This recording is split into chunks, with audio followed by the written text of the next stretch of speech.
boy, do we have a treat today, folks. And the garage just got smoke boxed again. That's okay.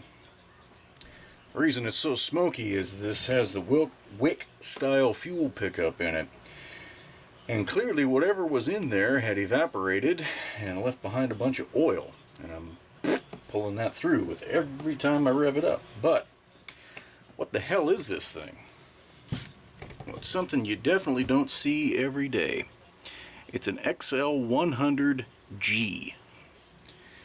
So that was their grinder model. Now, I haven't cross-referenced this date to see when it was produced. It's a 7-digit number, 2598158. That's got to be 65, somewhere right in there. Interesting on this one, this has the Super XL motor, not the XL12. At least it sure appears to, and the reason I say that is you've got the pyramid reed valve in here.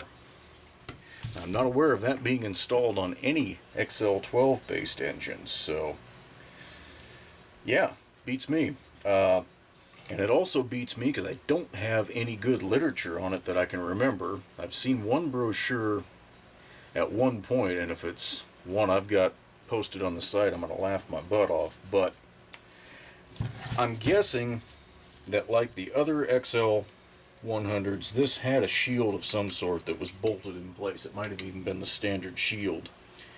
I think it was removed for whatever this big damn grinding wheel is here.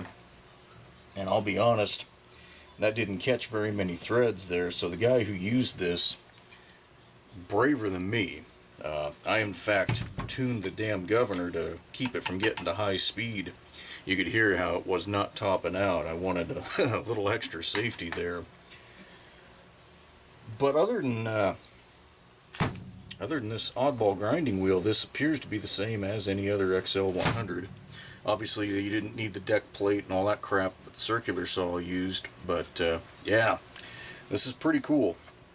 You don't see too many of these around, and I am happy to add this one to the collection.